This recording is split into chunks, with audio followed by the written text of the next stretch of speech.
There I am. Hey, this is working. Hi, I'm Damon Allen, author. Yeah, that's it. I'm an author. I write science fiction and World War II fantasy. You can find me on Amazon. Just search for Damon Allen. See a myriad of books. Regardless, when I'm not writing, my favorite thing to do is play video games. You look at me and go, that old guy plays video games? Hell yeah, I do. I've played video games since they were 8-bit. Anyway, I have a favorite video game. It's called Empyrion. And I'm going to make a series of videos about how to play it. Because my eventual goal is, once the game is released, is to run a server where I play out stories that I may or may not use in my books. I will create cities and dungeons and labyrinths and all the various stuff that will possibly go into books. And, you know, I will play with friends online. In the meantime, I'm thinking, hey, the more the merrier. So I'm going to teach people how to play the game, and if they want to join in, that's cool. It'll be a 3D world created by an author. You're either in or out. And if I don't like you, you're out anyway, because that's how it rolls.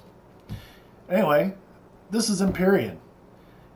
You go to the start menu, select single player, and this is the menu that comes up. Here, let's go back.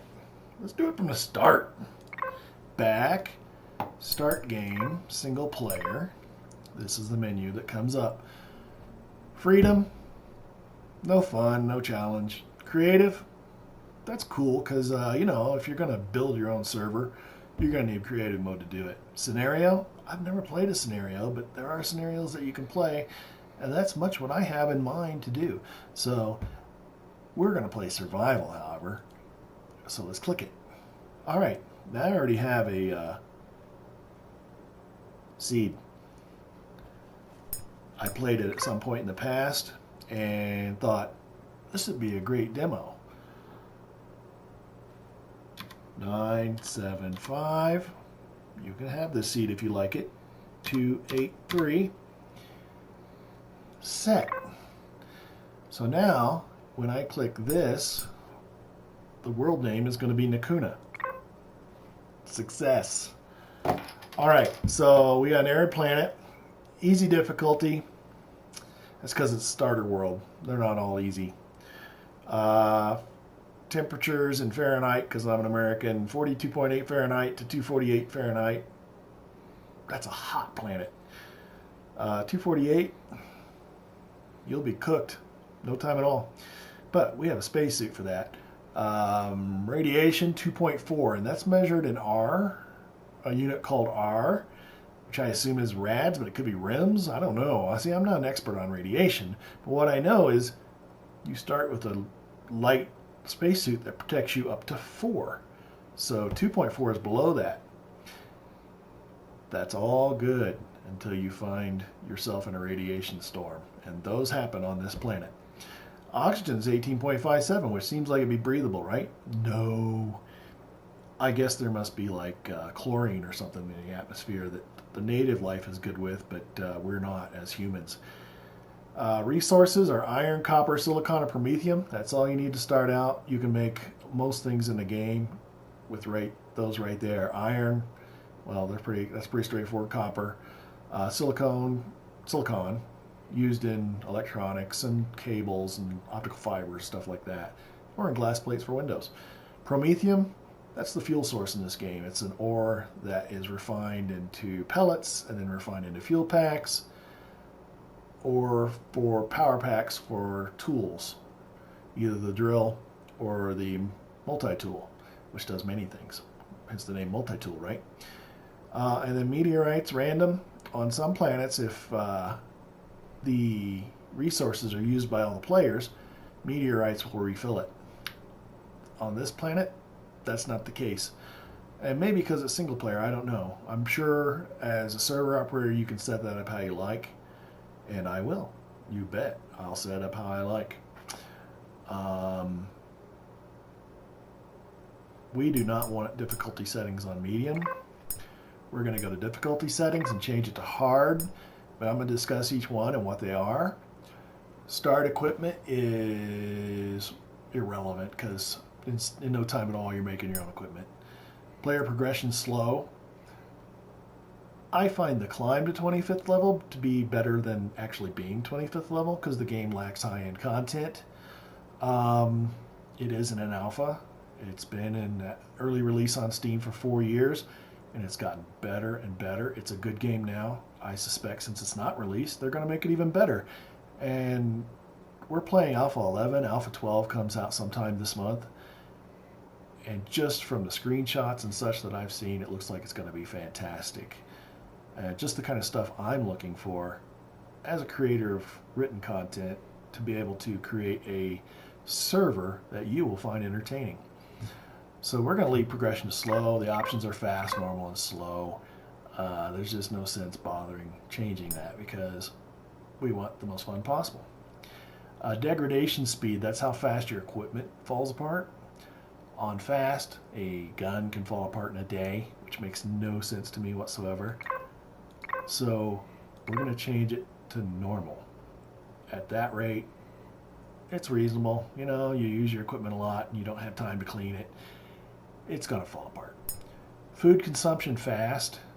That's super annoying because you are scavenging the landscape looking for something to eat, killing every creature you see, digging up every plant. Basically, you're like a gremlin just trying to survive. So I don't find that any fun. I don't find it fun to be off either because that's going back to that freedom mode we were talking about. We will put it on slow because that gives realistic starvation rates, I think. After a week of not eating, you're going to feel really bad. And in game, on fast, you'll starve to death in a day. There, with slow, it'll take a few days unless you're really active, and then it can happen faster. Oxygen consumption. All right, well, the last game I played, I set this to normal, and it was all I could do to keep my suit supplied with oxygen, which, while may be realistic, considering it's a small suit and not full of volume for tanks and stuff, I found it kind of annoying. And an object of a game is not to be annoying, it's to be fun. So we're going to set that to slow as well. Temperature radiation impact, high. You should be scared of both. Temperature will cook you or freeze you. Radiation will fry your innards and shred your DNA. So we'll leave that to high because we want to have a healthy respect for both. Amount of ore per deposit. The way I play, this doesn't really matter. I do very little mining for ore at all, but I'm going to set it to rich and plenty because that way, if I do need it, it's there. But I think you'll see during the course of these videos that I may not mine iron, copper, or silicon at all, simply because I'm a warrior. I take what I need from the enemy, and you'll see how that works. Enemy difficulty, hard. That's good. They're still not that hard. Specifically because once you learn their weaknesses, they're pretty severe weaknesses. Overall drone presence, those are not just experience, those are parts and things you need, so we'll leave that at high.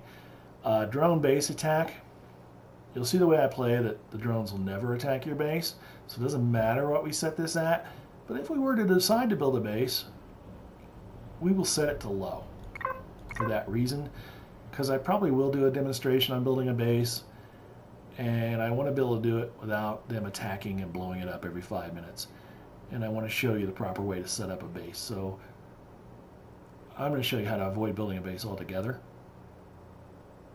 But if you change your mind and say, I need a base, well then, I will show you that low is a good setting because they still attack quite often. Constructor craft speed, slow. This is the thing that produces your equipment in the game, whether it's your suit constructor or the little constructor you build called a survival constructor in the beginning. There's a small constructor, a large constructor, and an advanced constructor. So 5 constructors Well, then there's also two different vehicles, a hovercraft constructor and a small vessel constructor. Bunch of different constructors. How fast they produce products is determined by this. It really doesn't matter. You're going to be in a safe place when you build stuff. Odds are you're not going to get attacked and go, oh, I need to build X, or otherwise I'm doomed. But it could happen. So you have to decide whether you want your lack of foresight for building X to be a deadly event or not. You know what? For the purposes of this demonstration, I normally set it to normal, but we'll leave it on slow. Blueprint and repair speed, slow. When your ship gets damaged, there are means to repair it in game without having to take it apart and like look at every piece. So that will be slow left on this setting, which is fine. Blueprint spawn limit. This determines whether you must spawn in a small vessel or a hovercraft on a capital vessel or a base. I don't see any reason for that. Why can't, if you can build it with your suit, why can't you spawn it in a pile of sand if you want? So we're going to leave that to false. Block limit for certain devices. All that does is stop you from building a tiny tank with 85,000 guns. I think that's entirely reasonable, especially because the guns use CPU resources and power resources. So we're going to leave that true, or change it to true because it was false. Check mass and volume. This determines how much you can carry, how much your ships can carry, whether it affects your flight characteristics. When you build a spaceship and load it full of goods, it will respond differently than if it were empty. Like say you're taking off. Take off quick, empty. It's possible you'll load your ship down so much it won't even be able to take off depending on the engines you've built. I have ships that I've designed that I use every time. A little variance because I don't have it written down, but I will share those with you, and you'll be able to have ships that will always take off no matter what you have on them, and not burn through fuel horribly bad, and generally push right up against the CPU limits without going over. All right, check mass and volume. We're going to set that to true because you shouldn't be able to carry the Eiffel Tower. You should have limits, and trust me, even with true, those limits are pretty heavy. You can carry a lot of stuff. CPU points. That's basically the computer systems of any object you build, whether it's a hovercraft or a small vessel or a capital ship or a base. There's computers that run it, and if you have this set to false, you do not ever need to improve that computer. If you have it set to true, which is what we will do, you have limitations. If you exceed the CPU limit, the efficiency of the item starts to go down. For small vessels, they'll fly slower. For bases, I don't really know what the effect is, but I suspect the constructors work slower. They probably use more power. The guns may not reload as quick. There's several different things. I do not exceed the CPU points very often, and if I do, it's no more than 10% or so because I don't like taking a vessel out that's gimped. So those are our settings. Let's hit OK. If you hear snorting in the background, that's my old lab over there. He is laying in his favorite spot. He's 15. I love him so much. You can see him on my Facebook page, which is Damon Alan. All right, back to this because, you know, I could talk dogs all day. So here we are. Everything's done. Everything's set up. Our settings are custom. Planet size. Ooh, let's set that to large. We almost messed up. The difference is the size of the world. A small planet, I think, is 16 kilometers around. And a large one is either 32 or 64. And there's even a bigger one. Large is size 4 planet. There are size 5 planets. Those are my favorite because there's so much to explore and so much to find and so many enemies to put in the ground. All right, so let's click start.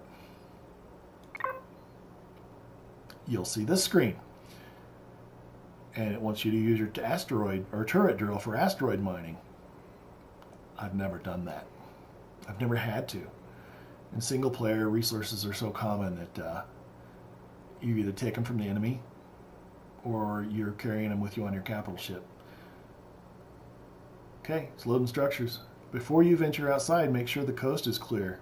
Voice sage advice. We should follow that at home. Alright, as you can see, we're in a pod. It does not go up. It does go down a little bit and back and forth. There's a boat over there. Or not a boat, but pieces and remains of something. Probably the wreckage of the ship that I'm now falling out of the sky from. We will go that way, but look, see those cacti? That's a hot zone. It's going to be very warm over there, probably exceed the capacity of my suit. So I want to stay in a place where there are trees, because where there are trees, it's cooler. So we will come right over here and crash. Oh goodness, here we go. Bang! Look at all the grass. Ow, my head. I feel like I'm going to survive though. Here I am, looking at my escape pod, thinking, what's happened? All right, this next thing is Ida, Integrated Datapad Assistant. She's my AI.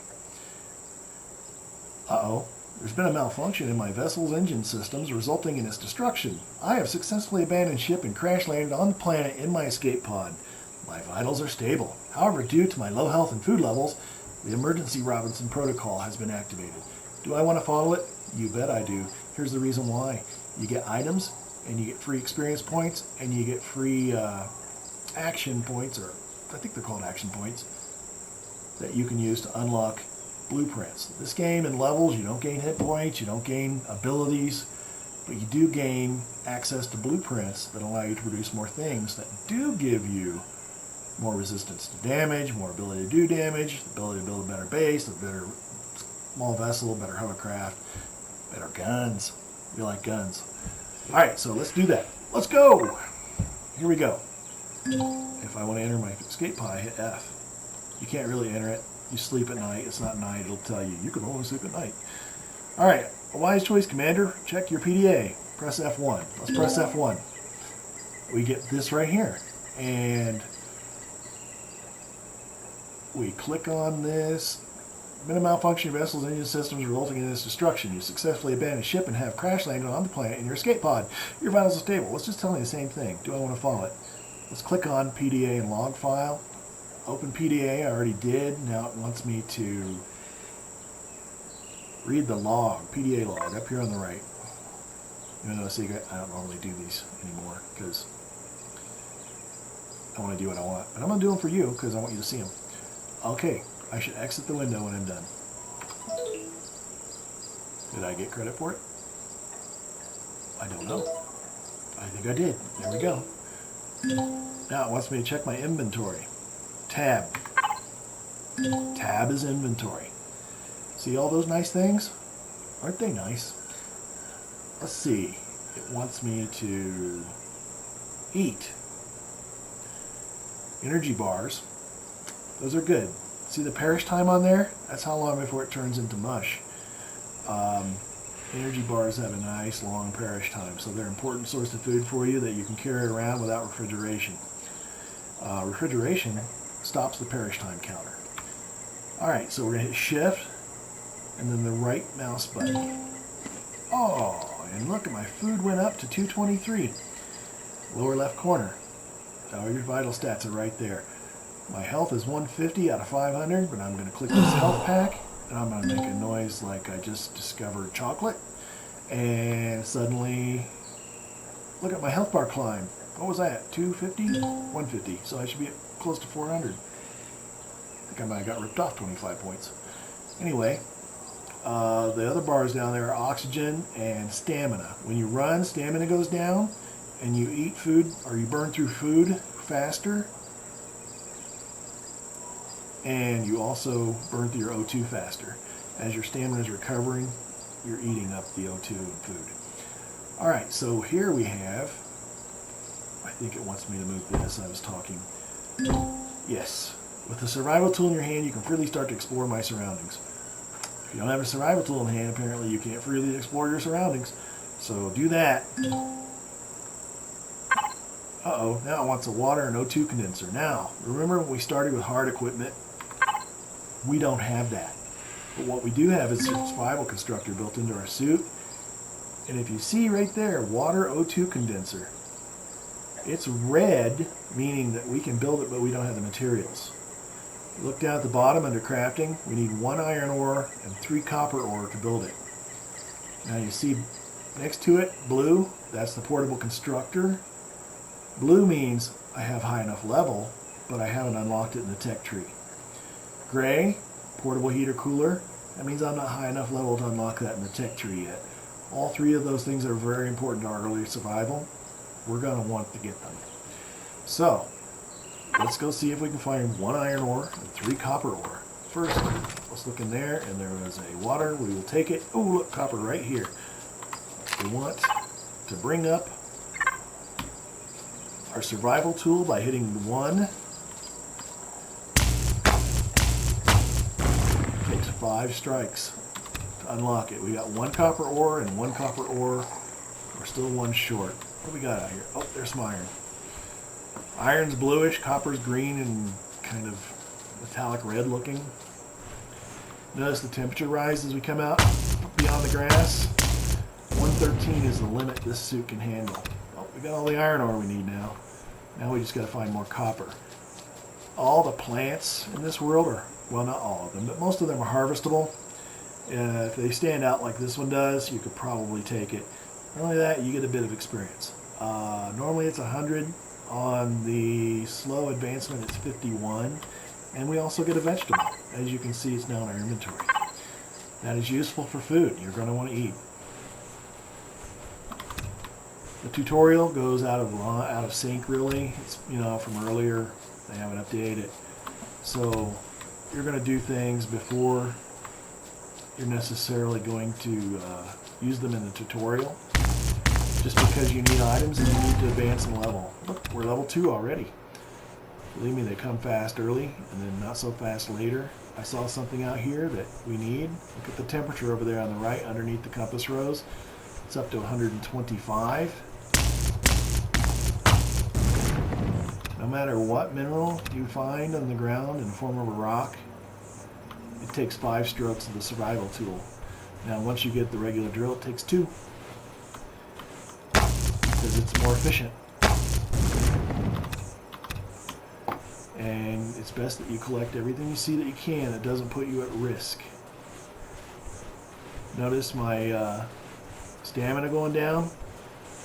Oh, I slowed down. I can't run anymore. I'm out of stamina. I got a heartbeat sound. That means I've worn myself out. There are other ways to move fast if you need to. One is to hit J and turn on the jumpsuit. Look what that does. Fly. This is a low gravity world, so you can fly pretty good, actually. Pretty well. Should I use good English since I'm an author? I write way better than I talk. Oh, good. I wanted you to see that. Alright, see, I'm too hot. I do not have a portable heater cooler, so I can't do anything about that. I could drink this water. See the body temperature -5. But I don't want to. I want that water for another purpose here in a bit. So what I can do, head right back up to the zone where the plants are. Oh, it's telling me how miserable I am right now. I am grabbing that iron first, and we're going to go ahead and go up to the next level of... See, it says I'm too hot. I am too hot. My suit temperature is 104. The external temperature is 118. Let's let it climb a little more. You'll see that I get heat stroke. Following heat stroke, I don't know what temperature you get to for that, but it's high.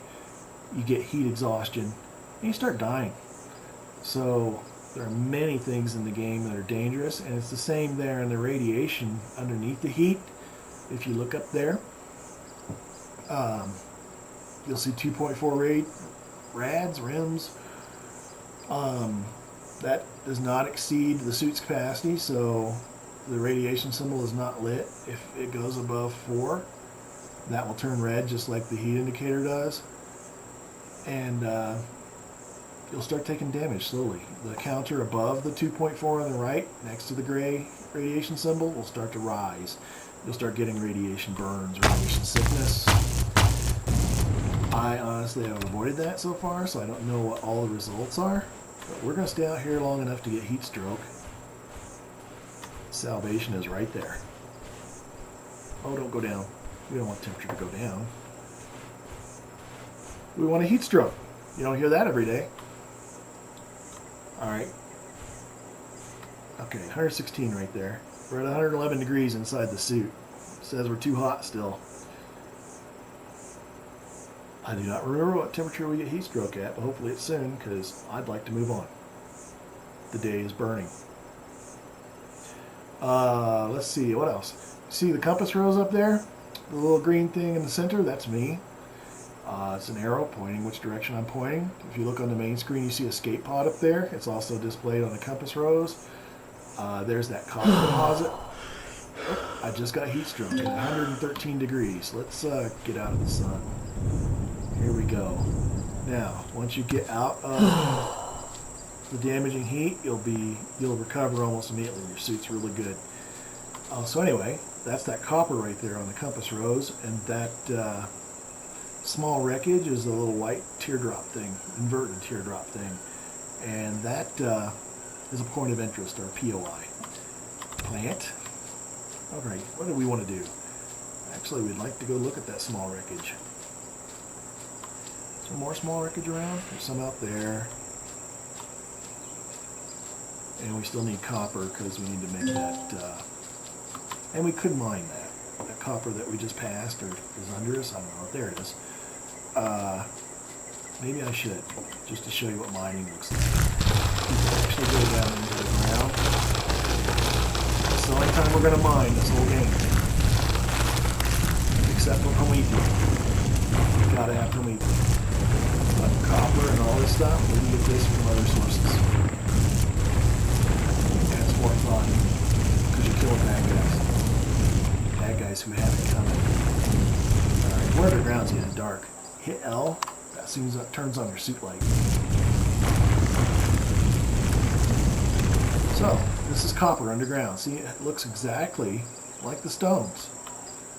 Pretty much. Let's get some. Alright, we got 7 copper. That'll get us started. Let's get up here. Go back to the survival constructor. Now notice this is no longer redded out. It's black. And so are several other things. But most importantly at the moment, to continue the tutorial, we need this water O2 condenser. So we're going to build that. Our food's getting low, our bar's yellow. We're not going to worry about it yet, but we are going to pick all the food we see, even as we head over to this small wreckage. I'm coming up on 30 minutes for this video, so I'm going to want to cut it short. We found a silicon deposit, and this is the start area. There's always one silicon, one iron, and one copper. They're usually small deposits, but they're definitely enough to get you started if you choose to use them. I don't, because I have limited carrying capacity. I can find plenty on the way to where we're going. This is a cargo container. Ooh, and that is a good find. The multi-charge. That is for the multi-tool. And I will show you in an upcoming video why that's awesome. Basically, you can salvage things like this for resources. Let's see. This is all going to give you metal plate. This thing here will give you some electronics and potentially another part or two. We would go out to the large wreckage, except that's part of the tutorial, so we won't go there now. So let's wander around, see what we find. Spend another few minutes.